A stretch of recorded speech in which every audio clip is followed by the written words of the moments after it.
So, what have you heard about me?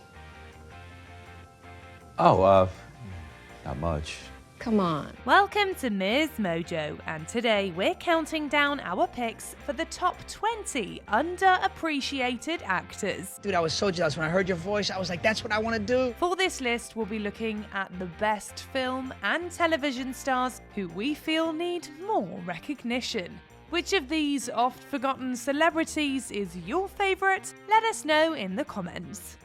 Number 20, Dylan O'Brien. Come on, guys, can't we send someone after them? Starring in a young adult book series adaptation often propels artists into stardom, but the Maze Runner's leading man is still underestimated. O'Brien's career story is basically an aspiring actor's dream come true. He started out posting funny videos on his YouTube channel and was eventually discovered. Soon enough, he landed his breakout role as fan-favorite character Styles in Teen Wolf. Pull the trigger. Come on. Listen to me! You put the gun down now! Put the gun down! Rumour has it that he showed up to the audition with nothing but links to his videos. That takes real guts. More recently, he showcased his talent in Taylor Swift's All Too Well, the short film. You were being weird and quiet the entire time. I was not being weird because you wouldn't look at me. Oh, come on. You'd ask me one thing the entire night. Considering his range, we'd say he deserves way more credit than he gets. Number 19, Hong Chau. Fortunately, for the next 3 minutes, you two are the most important people in the world. If you don't know who she is yet, we'd recommend checking out her impressive body of work. Chau's breakout performance as Ngọc Tran in Downsizing was simply outstanding. Always too busy now. Jesus, give me special gift, God, no way. She more than held her own, seamlessly playing off serious Hollywood veterans like Matt Damon, Kristen Wiig, and Christoph Waltz. The role even earned her a nomination at both the Golden Globes and SAG Awards, which is no small feat. She just brings a unique presence to every single part she plays. If there is anything else we can do to help, don't hesitate to ask. By all accounts, Chau should be a way bigger fixture in the business by now. Number 18, Diana Agron. Don't let Miss Sylvester take that away from you. You probably know her as Quinn Fabray, aka the Cheerios head cheerleader and McKinley High's Queen Bee on Glee. Though she started out as a rather stereotypical figure, Fabray's character development was nothing short of impressive. She was preppy, edgy, and everything in between throughout the course of the series. Agron absolutely nailed every single iteration of Quinn. Senior year, and I've finally found myself. Amazingly, the actress brings that same dedication and talent to all of her roles, even if the projects themselves aren't always critically acclaimed. Her work in The Family, for instance, was powerful and deeply emotional. I Am Number 4 was yet another example of her ability to make any part shine. Somehow, she always makes it look easy. I know. Already pretentious. Number 16, Rosa Salazar. She's pretty well known for bringing the wide-eyed title Cyborg to life in Alita Battle Angel, and it's not hard to see why. Her portrayal of the character was, in a word, captivating. Touch him again, and I will kill you. But Salazar's resume is filled with many more credits, which makes us wonder why she didn't become a bigger Hollywood name sooner. Maybe you'll recognize her from her stints on such shows as Parenthood and Man-Seeking Woman. Maybe you're familiar with her performance as Brenda in 2/3 of the Maze Runner trilogy, or as Lucy in Bird Box. Of course, that's just a fraction of what she's accomplished, which tells you everything you need to know. Number 16, Sanaa Lathan. This Yale-educated actress is one of those performers who seems like she's in everything, yet most people don't really know who she is. Lathan started out with bit parts in classic shows like Moesha and Family Matters. She then went on to give critically acclaimed performances in movies like The Best Man and Love and Basketball. If I win, It's because deep down you know you're about to make the biggest mistake of your life. She's also the voice of Donna Tubbs on The Cleveland Show and Family Guy, proving that she truly can do anything. Why does Laura Linney always look like she's just finished skiing? I don't know who that is. In fact, she's been nominated for and won so many awards that she's practically a staple in black cinema.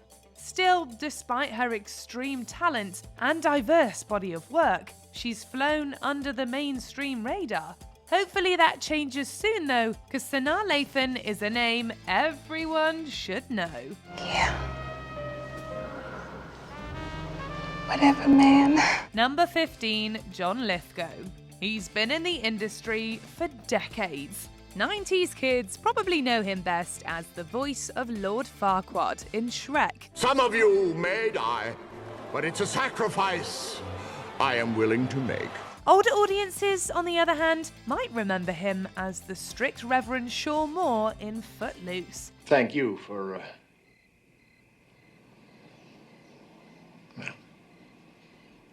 thank you. But Lithgow's also been in a plethora of other films, TV shows, and stage productions. With over 100 credits under his belt since the 1970s, he's brought a palpable passion to every role he's taken on. His Golden Globes, Tony, and Emmy Awards practically speak for themselves. If that's not enough to convince you, he also has a star on the Hollywood Walk of Fame. With that in mind, people should really better appreciate his contributions to the industry. Oh my God, that took you 5 seconds. Oh, was it that long? Life's too short for chatty chicks. Number 14, Toni Collette. She looks familiar, but you just can't place her, right? Toni Collette is a chameleon. She slips into every role so seamlessly you forget she's playing a part. She makes it easy to suspend your disbelief and enjoy the ride, and her versatility is extraordinary. Don't you ever raise your voice at me! I am your mother! Do you understand? It's shocking that the woman behind the grim Annie Graham in Hereditary is the same one who played the showy Joni Thromby in Knives Out. No big deal. You probably didn't even realise that she was the mom in The Sixth Sense. She's also been considered for and earned many prestigious awards. So why isn't she a household name yet? She certainly should be. Number 13, Jenna Malone. Yeah, I just registered and they put me in the wrong English class. Getting started early as a child actor in the 90s, Malone impressed with her first major part as Bone in Bastard Out of Carolina. The performance even landed her a SAG Award nomination for Outstanding Performance by a Female Actor in a Television Movie or Miniseries. She's since accumulated many credits, but her most well-known part is probably that of Joanna Mason in the Hunger Games movies. You guys look amazing. No one else could have played that role as well as her. Film critic Roger Ebert has often praised Malone for her impressive performances, and we have to agree with him. Whether it's a small independent film or a huge Hollywood blockbuster, the actress always brings the goods. Yes, I'm angry. You know, I'm getting totally screwed over here. Number 12, Judy Greer. To being 30, I've decided it's going to be totally awesome. Of course it is. This queen of supporting roles was Jenna's not-so-great friend Lucy in 13 Going on 30, Claire's sister Karen in Jurassic World, and Scott's ex-wife Maggie in Ant-Man. You're her hero, Scott.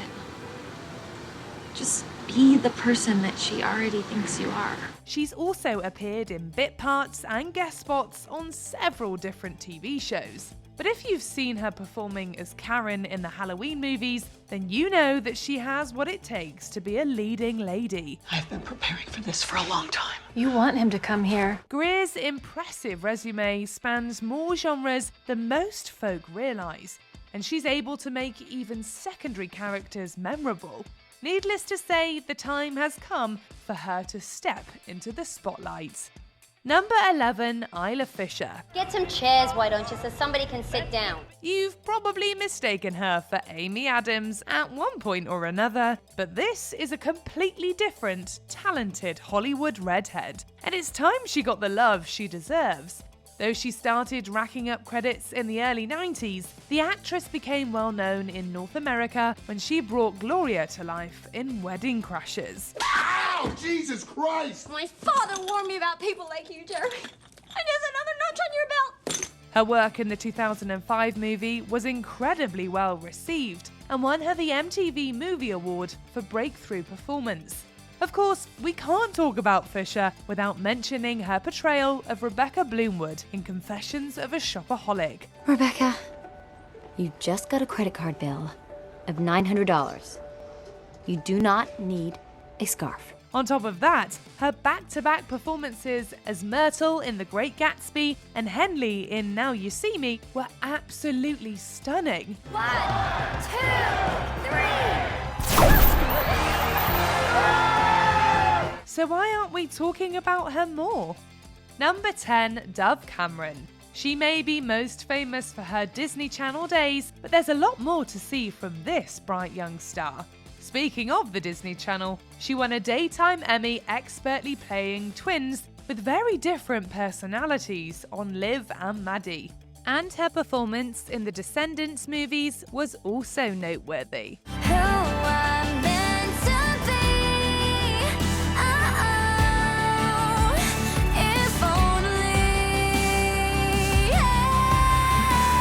Still, her work extends beyond the beloved Kids Network. For instance, she had a recurring role on Marvel's Agents of S.H.I.E.L.D., where she played a devious villain named Ruby. She also showed off her chops when she portrayed Amber in Hairspray Live. If I get a hickey, please don't have a cow. 'Cause I'm a big girl now. Yet sadly, she's not often spoken about as a serious artist, despite having proven herself time and time again.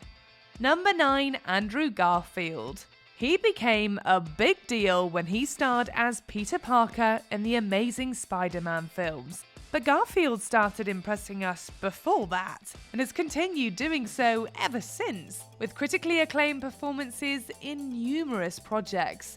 In 2010 alone, he graced our screens as both Tommy in Never Let Me Go and Eduardo Saverin in The Social Network. You better lawyer up, asshole, because I'm not coming back for 30%.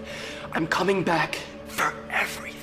Of course, there was also his portrayal of Desmond Doss in the 2016 film Hacksaw Ridge. I sleep pretty hard. More recently, he blew us away with the embodiment of Jonathan Larson in Tick, Tick, Boom. They're singing happy birthday, you just want to lay down and cry. Not just another birthday, it's 3090. Why? Clearly, his talent is undeniable, but people are only now starting to realise it. Though the extent of this superhero's acting powers have yet to be fully recognised, we have a feeling he's just getting started. Number 8, John Leguizamo. Got 2 words for you. Impossible. Nothing's impossible, Mario. Improbable, unlikely, but never impossible. This talented actor is a pioneer for Latinx performers. He initially found his groove as a performance artist, but making it in Hollywood wasn't as simple, as most of the roles he was offered were based on stereotypes about Hispanic people. Still, he broke out of that, showcasing his talent in roles like Tybalt in the 1996 adaptation of Romeo and Juliet and Toulouse-Lautrec in Moulin Rouge. You can't fool us! You're the voice of the children of the revolution! His voice acting is also unmatched. Fans of the Ice Age movies have Leguizamo to thank for Sid. Did we mention he was also Bruno in Encanto? The patching's done by Hernando. Who is Hernando? I'm Hernando and I'm scared of nothing. Perhaps if more people knew the name behind the voice, they'd understand how legendary he is.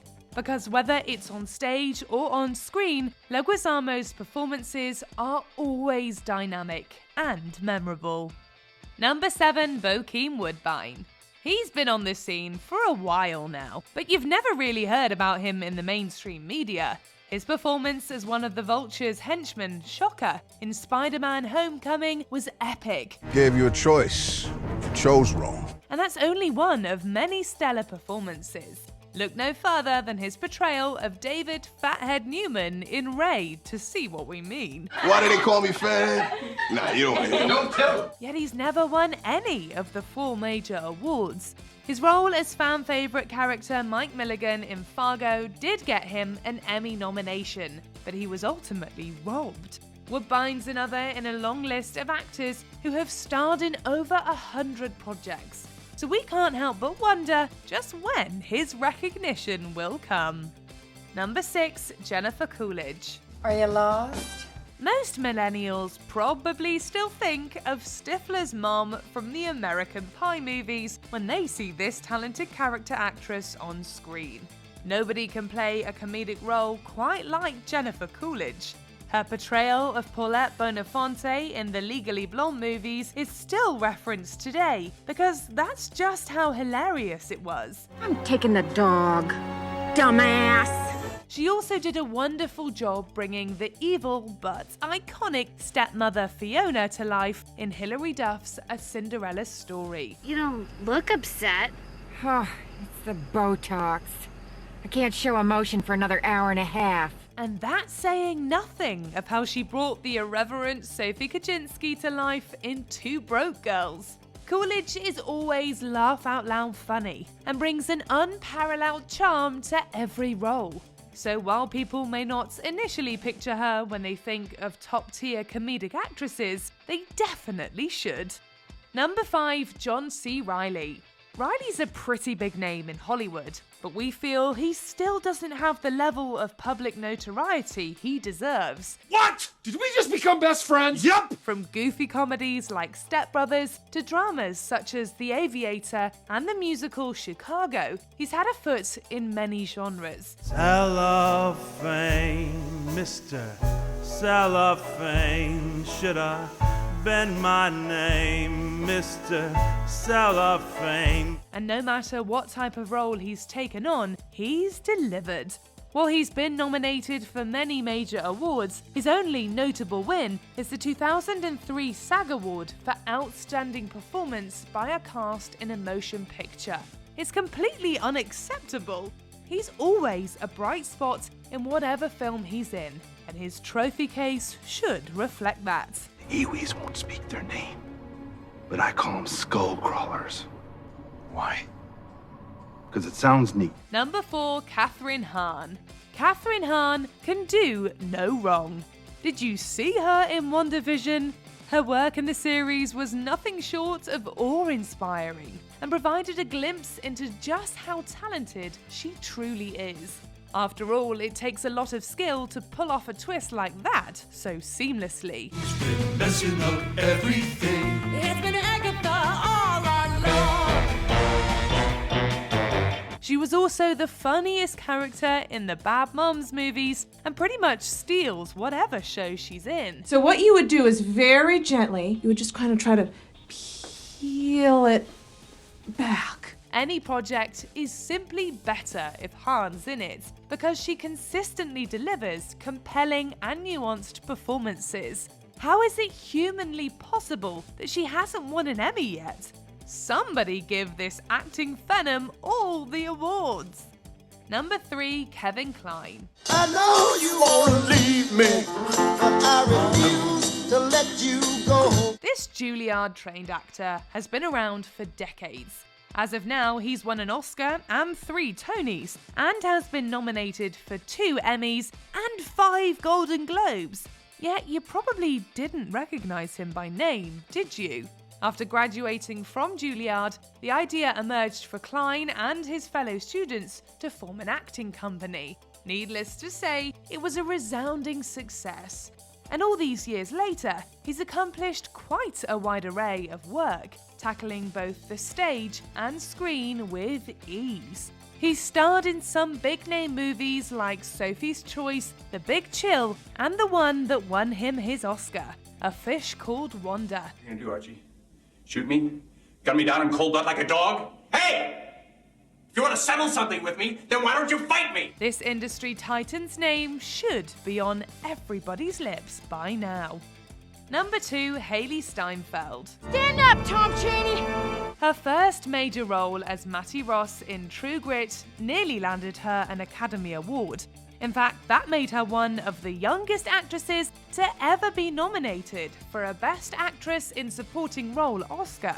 And it's been all uphill from there.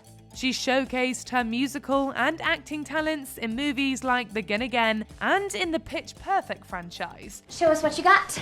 Right now. Right here, right now. Yeah. What's more, her portrayal of Nadine in The Edge of 17 was pure brilliance. What are you doing? Giving you half my cookie. Why? Make you feel better. Jesus. As if that wasn't impressive enough, she also flawlessly became Emily Dickinson in the Apple TV Plus series. She's always able to churn out subtle yet powerful performances and never fails to amaze us. It's absolute lunacy that some people still don't know just how gifted she is. Before we continue, be sure to subscribe to our channel and ring the bell to get notified about our latest videos. You have the option to be notified for occasional videos or all of them. If you're on your phone, make sure you go into your settings and switch on notifications. Number 1, Cillian Murphy. You probably haven't heard of this man, in part because he seemingly makes a point of keeping himself out of the spotlight. Murphy himself has reportedly said that he has no interest in the celebrity lifestyle, but his performances really do speak for themselves. His resume includes several acclaimed theatre pieces but spans mediums. Of course, Peaky Blinders fans will know him better as Tommy Shelby. And while he keeps a low profile outside of work, he's delivered stellar performances in more than one mainstream film. Probably not very frightening to a guy like you with these crazies. You can't stand it. He spooked all of us as the Scarecrow in Batman Begins, and his performance as Jackson Rippner in Red Eye was overwhelmingly terrifying. Murphy might not be interested in more attention, but there's no doubt his work warrants it. Have you done something to my father? No. And it'll stay that way as long as you keep playing along. Do you agree with our picks? Check out this other recent clip from MsMojo. And be sure to subscribe and ring the bell to be notified about our latest videos.